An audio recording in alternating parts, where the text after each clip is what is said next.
My son cut me off for 13 years until he learned I was a new millionaire. He showed up at my door with bags and his wife. As your son, I'm entitled to some of this. We're moving in. You have all this extra space anyway. I smiled and did what I should have done a long time ago. The audacity hit me like a freight train. Kevin stood on my doorstep with his designer luggage, and that entitled smirk I remembered too well. As your son, I'm entitled to some of this, he announced, gesturing toward my house like he owned it. We're moving in. You have all this extra space anyway. 13 years of silence. And this was his grand reunion speech. If you're watching this, subscribe and let me know where you're watching from. I suppose I should explain how we got here, how my own son could stand at my door after over a decade of treating me like I was already dead, demanding a piece of the fortune he'd just learned about. But first, let me tell you what happened next, because some moments are worth savoring. I smiled at Kevin and his wife Nora, who was hanging back like she expected me to start throwing things. Smart woman. Well, I said, my voice steady as granite.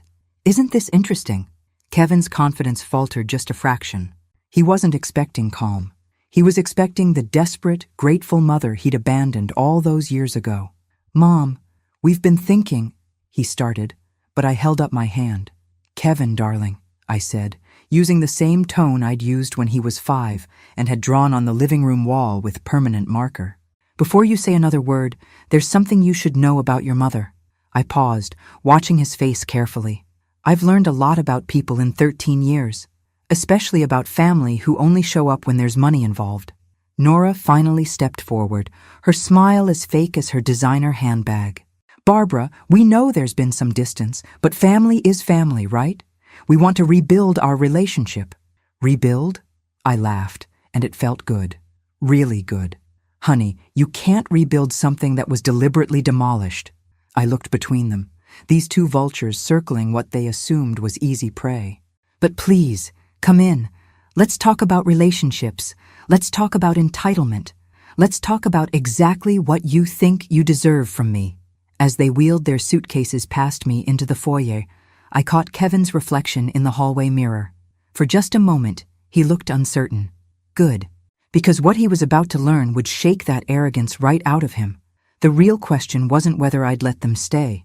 The real question was whether they'd want to leave once they understood exactly who they were dealing with. This place is smaller than I expected, Nora announced, her eyes already calculating square footage and resale value. She had that look women get when they're mentally redecorating someone else's house. Kevin was doing the same thing, except he was appraising everything like he was already planning the estate sale. If these two thought they were dealing with the same broken woman who'd begged for scraps of their attention 13 years ago, they were in for a surprise that would curl their perfectly styled hair. I led them to the living room, the same room where Kevin had delivered his parting shot all those years ago. Sit, I said, gesturing to the sofa. Let's catch up. The irony wasn't lost on me that this was probably the first time in his adult life that Kevin was following my instructions. We heard about your good fortune, Nora began, clearly the designated spokesperson for this little expedition. Kevin's been worried about you, haven't you, honey? Kevin nodded with the enthusiasm of a man who'd practiced this speech in the mirror. I have, Mom. When I heard about the lottery, I thought, she shouldn't be dealing with all that money alone. It's dangerous. People might try to take advantage. I almost choked on my coffee. Take advantage, I repeated slowly. You mean like showing up uninvited after 13 years of silence, demanding a place to live and access to money you had no part in earning? That's not what this is, Kevin said quickly. But his eyes darted away from mine. This is about family responsibility, about making sure you're protected. Protected. I set down my cup with deliberate care. Kevin, the last time we spoke, you told me I was an embarrassment to your new life. You said successful people don't drag their baggage around. And I was your baggage. Those were your exact words. The color drained from his face. Nora's fake smile flickered like a dying light bulb. That was different, he mumbled. I was young, stressed about the business. You were 32, I interrupted. Old enough to know that words have consequences. Old enough to understand that some doors, once closed, don't automatically reopen just because circumstances change. Nora jumped in, her voice honey-sweet with calculated concern. Barbara, We all say things we regret when we're under pressure. What matters is that we're here now, ready to be a family again. Ready to be a family. That was rich, coming from a woman who'd helped orchestrate my exile from their lives. I looked at these two people sitting in my living room, and I felt something I hadn't experienced in years. Complete control. They needed something from me, which meant for the first time in our relationship, I held all the cards. "Tell me," I said, leaning back in my chair, "exactly how much of my good fortune do you think you're entitled to?" Kevin and Nora exchanged that look married couples share when they're about to tag team someone. I'd seen it before, back when they were systematically cutting me out of their lives.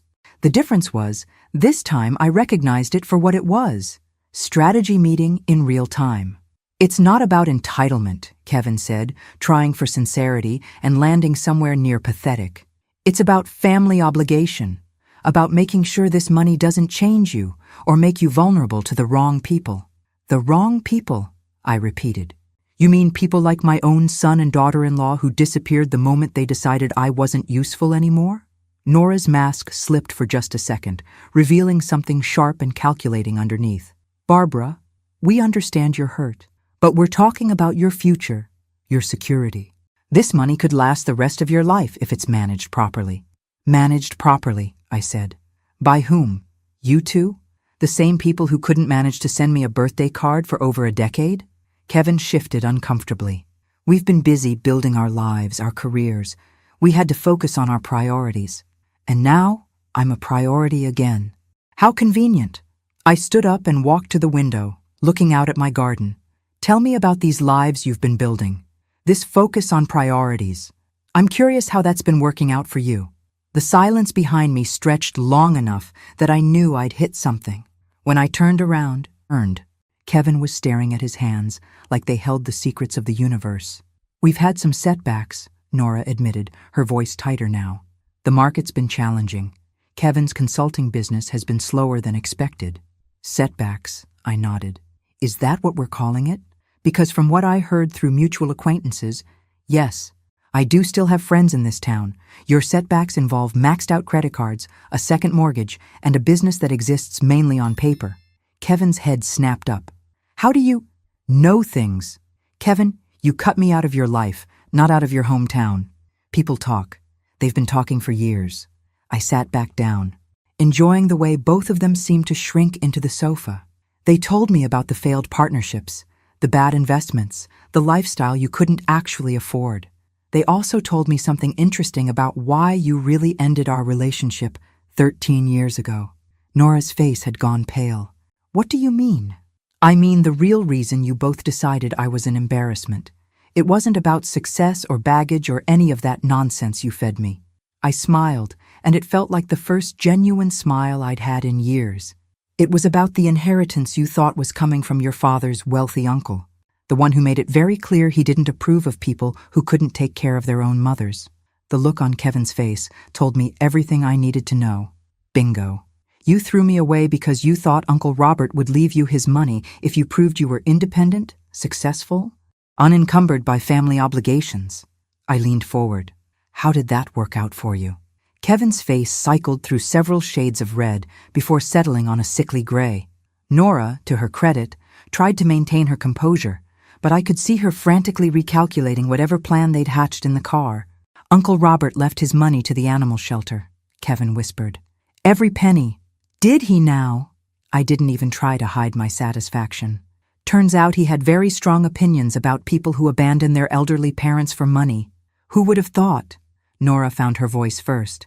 "That's ancient history. Barbara, what matters is the future. What matters is family supporting each other through difficult times. Family supporting each other." I rolled the words around like wine I was tasting. "That's fascinating, coming from you. Remind me, Nora, when exactly did you start considering me family? Because I distinctly remember you referring to me as Kevin's burden at your housewarming party." She flinched. "You weren't supposed to hear that, but I did, along with several other enlightening comments about how much better your lives would be once you dealt with the mother situation." I stood up again, this time moving to the mantel where I kept my family photos. All of them were from before Kevin's marriage. I spent 13 years wondering what I'd done wrong. 13 years thinking I'd somehow failed as a mother. I picked up a photo of Kevin at his college graduation, his arm around me, both of us beaming. But I didn't fail, did I? I raised a son who was kind, thoughtful, generous. The failure was what happened after he met you. That's not fair, Kevin protested weakly.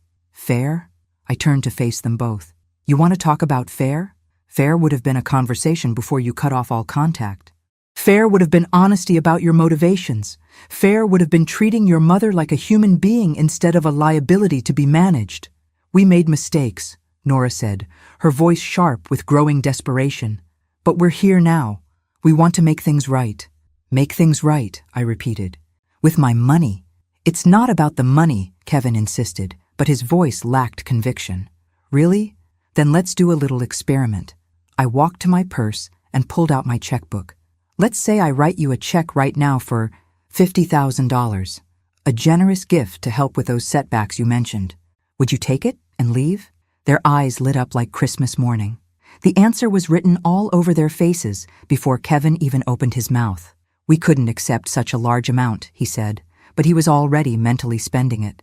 Maybe we could work out some kind of arrangement. A loan, perhaps? A loan, I said.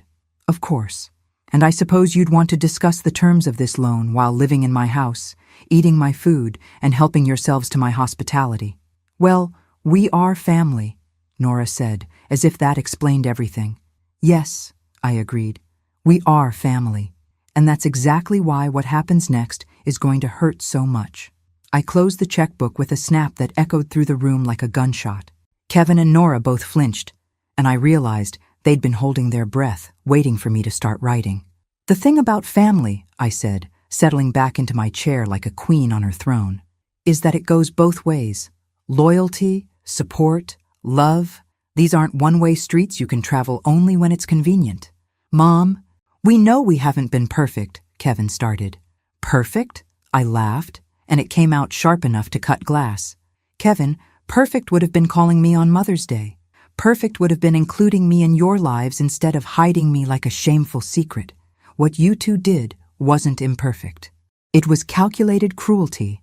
Nora shifted forward on the sofa, her desperation starting to show around the edges. Barbara, we're willing to acknowledge our mistakes. We want to build a better relationship going forward. Build a better relationship, I repeated thoughtfully. Starting when? Starting the moment you heard about my lottery win? How remarkably convenient that your desire for family reconciliation coincided exactly with my change in financial circumstances. Kevin had the grace to look ashamed, but Nora was made of sterner stuff. People change, Barbara. People grow. We're not the same people we were 13 years ago. You're right about that, I agreed. You're not the same people. You're older, you're broker, and you're more desperate. But fundamentally, you're exactly who you've always been. I stood up and walked to the window again, not because I needed to see the view, but because I wanted them to sweat while I spoke. You want to know what I did with my time these past 13 years? While you were building your important lives and prioritizing your careers? Neither of them answered, but I could feel their attention like heat on my back. I learned things. I took classes. I read books. I made new friends. I discovered that I'm actually quite intelligent when I'm not being told I'm a burden. I turned around to face them. I also learned about investing, about financial planning, about protecting assets from people who might try to take advantage. Kevin's face went carefully blank. What do you mean? I mean, I didn't just win the lottery and stuff the money in a mattress, Kevin. I hired professionals, good ones. The kind of professionals who specialize in protecting wealthy people from family members who might have questionable motivations. You hired lawyers, Nora said, and her voice had gone flat. Among others, I hired financial advisors, estate planners, even a private investigator. I smiled at their horrified expressions.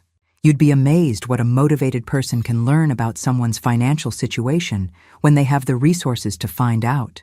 You investigated us? Kevin's voice cracked on the last word. I investigated everyone, Kevin. Friends, distant relatives, charitable organizations, investment opportunities. When you suddenly have significant wealth, you learn very quickly that everyone wants something from you. I walked back to my chair but didn't sit down. The difference is, most people are honest about their motivations. Nora's mask was completely gone now, replaced by something harder and more calculating. What exactly are you saying? I'm saying that showing up here with your suitcases, demanding space in my home and access to my money after 13 years of treating me like I was already dead was a mistake.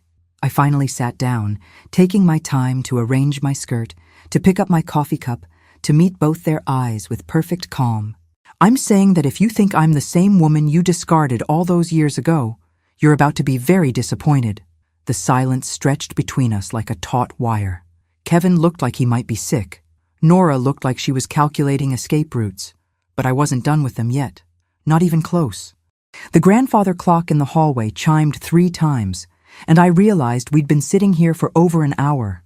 Time flies when you're watching people's carefully constructed plans crumble in real time. So, I said, setting down my empty coffee cup, let's talk about what you really want. Not the family reunion nonsense. Not the concern for my well-being. Let's have an honest conversation about why you're really here. Kevin opened his mouth, probably to deliver another rehearsed speech about family and concern. But I held up my hand. Before you answer, let me share some of the interesting information my investigators uncovered. I reached into the drawer of my side table and pulled out a manila folder. Did you know that people's financial records become quite accessible when you know where to look and have the right professionals asking the questions? Nora's eyes fixed on the folder like it was a snake coiled to strike. For instance, I continued, opening the file, I learned that you've been living beyond your means for nearly 5 years now. The consulting business that Kevin claims is just experiencing a slow period. It hasn't had a legitimate client in 8 months. Kevin's face went white. How could you possibly know that? The same way I know about the 3 credit cards that are maxed out, the loan you took against your car, and the second mortgage on your house that you're 2 months behind on. I pulled out a sheet of paper. The same way I know that you've been borrowing money from Nora's parents, telling them it's for business expansion when it's actually just to keep the lights on. You had no right, Nora whispered, but there was no real anger in it, just the hollow sound of someone who'd been caught. No right? I laughed. And this time, it was genuinely amused. Honey, I had every right the moment you decided to show up at my door making demands. Due diligence, they call it in the business world. Something you might have learned if either of you had ever run a successful business. Kevin slumped in his chair like a deflated balloon. We're in trouble, okay? We're in real trouble. But that doesn't change the fact that you're my mother. That has to count for something. It does count for something, I agreed. It counts for the reason I'm going to give you one chance, exactly one, to be honest with me. To drop the act, stop the manipulation, and tell me exactly what you need and why. They looked at each other, some kind of silent communication passing between them. Finally, Kevin straightened up and met my eyes. We're going to lose everything, he said quietly. The house, the cars, probably Nora's parents' money too. We owe about $300,000, and we have no way to pay it back. $300,000, I repeated. That's quite a hole you've dug yourselves into. We made bad investments, Nora added.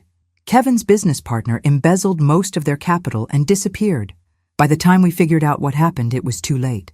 For the first time since they'd arrived, they sounded like they were telling the truth. It didn't make me sympathetic, but it did make me curious. And you thought showing up here with demands and suitcases was your best strategy for getting help? We thought, Kevin said slowly, that if we presented it as a family reunion, as wanting to spend time with you, it might be easier than admitting we need money. Easier, I said. For whom? Kevin had the grace to look ashamed. For us. We thought it would be easier for us. Finally, a moment of actual honesty. It was almost refreshing. Well, I said, closing the folder and setting it aside, now we're getting somewhere. $300,000, I repeated, letting the number hang in the air like smoke from a house fire. That's quite an accomplishment. Most people take decades to accumulate that level of debt. Kevin winced. We know how it sounds. Do you? Because it sounds like 2 people who made a series of catastrophically bad decisions and are now looking for someone else to pay for them. I leaned back in my chair. Tell me about this business partner who supposedly embezzled your money. Marcus Williams, Nora said quickly. He was Kevin's college roommate. They started the consulting firm together 5 years ago. Marcus Williams, I repeated, pulling out my phone. Funny thing about having good investigators, Kevin, they tend to be thorough. I scrolled through my notes. Marcus Williams didn't embezzle anything.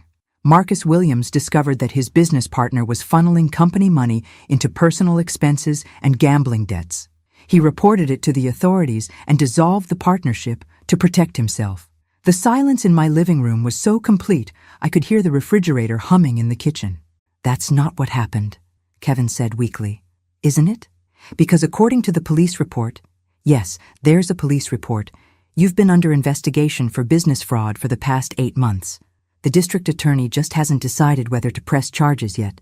Nora's face had gone the color of old newspaper. How do you know about police reports? The same way I know that you've been telling your parents Kevin has a rare medical condition that requires expensive treatment. The same way I know you've borrowed $50,000 from 3 different relatives using 3 different sob stories. I set my phone down carefully. You two aren't just broke. You're con artists. We're not criminals, Kevin protested, but his voice lacked conviction. Really? What would you call lying to your family about having cancer to get money? What would you call embezzling from your own business? What would you call showing up here after 13 years with a sob story designed to manipulate me into supporting your fraudulent lifestyle? For the first time since they'd arrived, I saw genuine fear in their eyes. Good. Fear was honest. We never meant for it to go this far, Nora whispered. But it did go this far. And now you're here, in my house, asking me to bail you out of the consequences of your own choices. I stood up and walked to the window again. Here's what's going to happen next. I could feel them both holding their breath behind me, waiting for whatever ultimatum I was about to deliver. The afternoon sun was streaming through my kitchen window, highlighting the dust motes dancing in the air. Such a peaceful scene for such an explosive moment. You're going to pack up your suitcases, I said, without turning around, and you're going to leave my house. But before you do, we're going to have a conversation about honesty and consequences. Mom, please, Kevin started. I'm not finished. I turned to face them, and I could see they were both on the edge of panic. You see, the interesting thing about hiring investigators is that you learn all sorts of unexpected information. For instance, I learned that I wasn't the only family member you cut contact with 13 years ago. Kevin's Adam's apple bobbed like a fishing lure. What do you mean? I mean your Aunt Sarah. Remember her? My sister? The one who helped pay for your college textbooks and used to send you birthday money every year until you suddenly stopped returning her calls? Nora shot Kevin a look that could have stripped paint. It turns out, I continued, that Sarah tried to reach out to you multiple times after you cut me off. She was worried about me, wanted to understand what had happened. You told her to mind her own business and blocked her number. We were establishing boundaries, Nora said defensively. Boundaries, I nodded. Is that what you call it when you discover that a family member might leave you money in their will, so you maintain contact just long enough to make sure you're still mentioned, then disappear again? Kevin's face went through several interesting color changes. How did you? Sarah's will, I said simply. She updated it last month. Guess whose name got removed? Apparently, she doesn't approve of people who abandon their mothers for money and then show up again when they need financial help. You turned her against us, Kevin accused. I didn't have to turn her against you. You did that all by yourselves. I walked back to my chair, but this time I remained standing. Sarah and I talk every week now. Have been for the past 3 years. She's the one who suggested I hire investigators when I won the lottery. She said I should protect myself from people who might try to take advantage. You've been planning this, Nora said, her voice flat with realization. Planning what? To be prepared when my estranged son showed up demanding money? Yes, I have been planning that, because Sarah warned me it would happen. I smiled, and I could see it made them both uncomfortable. She said you'd wait just long enough for the news to spread, then show up with some story about family and reconciliation. Kevin slumped deeper into the sofa. We need help. Yes, you do. You need professional help. Therapy, addiction counseling, financial planning, probably legal representation. I picked up the manila folder again. What you don't need is an enabler willing to throw money at your problems while you continue making the same destructive choices. So you're just going to let us lose everything? Nora's voice was rising toward hysteria. I'm going to let you face the consequences of your own actions. Like adults. I opened the folder and pulled out another sheet of paper. However, I'm not completely heartless. The paper I held contained information that would either save them or destroy them completely. After 13 years of wondering what I'd done wrong as a mother, I finally had the chance to find out what kind of people they really were. This, I said, holding up the document, is the contact information for a bankruptcy attorney who specializes in cases like yours. He's expensive, but he's good. He can help you navigate the legal issues you're facing and possibly keep you out of prison. Kevin looked up with something like hope in his eyes. You'd pay for a lawyer?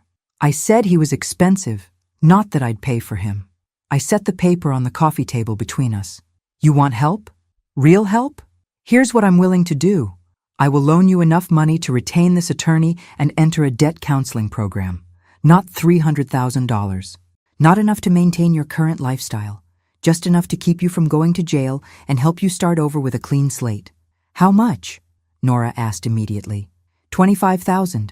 Half for the attorney, half for a legitimate debt consolidation program. I sat down in my chair, finally ready for the most important part of this conversation. But there are conditions. What kind of conditions? First, you both enter therapy. Individual therapy, not couples counseling. You need to figure out how you became people who would con your own families. I held up a finger when Kevin started to protest. Second, you make full restitution to every person you've defrauded. Your relatives, Nora's parents, the clients you may have overcharged. Everyone. That's impossible, Nora protested. We don't have that kind of money. Which brings me to condition 3. You get jobs. Real jobs. Not consulting or entrepreneurship or any other scheme that sounds impressive but doesn't pay bills. You get steady employment and you stick with it until everything is paid back. Kevin was staring at me like I'd grown a second head. You're talking about years of work. I'm talking about the rest of your lives, I corrected him. Because that's how long it takes to rebuild trust after you've broken it this badly. And if we don't agree to your conditions? Nora asked. I smiled, and this time it was the kind of smile that made small children hide behind their mothers. Then you walk out of here with nothing, and I make sure that everyone in your family knows exactly why. Every relative you've borrowed money from, every friend you've lied to, every person you've conned gets a detailed report about who you really are. You wouldn't, Kevin whispered. Try me, I said. I've had 13 years to think about what I'd do if I ever got the chance to teach you about consequences. Don't test my resolve now. The clock chimed 4 times. They'd been here for 2 hours, and I could see the exact moment when they realized their plan had backfired spectacularly. We need time to think, Nora said finally. No, I said. You need time to choose. You can accept my offer and start rebuilding your lives the hard way, or you can keep looking for easy money and shortcuts. But you can't do both, and you can't do either one in my house. Kevin looked like he was about to cry. After all these years, after all the pain he'd caused, he looked like a lost little boy. For just a moment, I almost felt sorry for him. Almost. There's one more thing, I said, just as they were starting to gather themselves to leave. Something I think you should know before you make your decision. I walked to my desk and pulled out a sealed envelope. The return address was from a law firm in Denver, and it was dated 3 weeks ago. This arrived right after news of my lottery win started spreading around town. I held the envelope like it contained dynamite. It's from a lawyer representing someone who's been looking for you both for quite some time. The color drained from both their faces simultaneously. Who? Nora whispered. Marcus Williams. I opened the envelope and pulled out the letter. You remember Marcus, don't you? Your former business partner who you claimed embezzled from your company? Kevin's hands were shaking now. What does he want? He wants his money back. The $50,000 you took from the company account before you dissolved the partnership. The money he only discovered was missing after his accountant did a full audit following your accusations against him. That's not what happened, Kevin said, but his voice was barely audible. Isn't it? According to this letter, Marcus has been working with the district attorney's office to build a case against you. He's been waiting to see if you'd voluntarily come forward and make restitution. I folded the letter carefully. He heard about my lottery win and wondered if it might motivate you to do the right thing.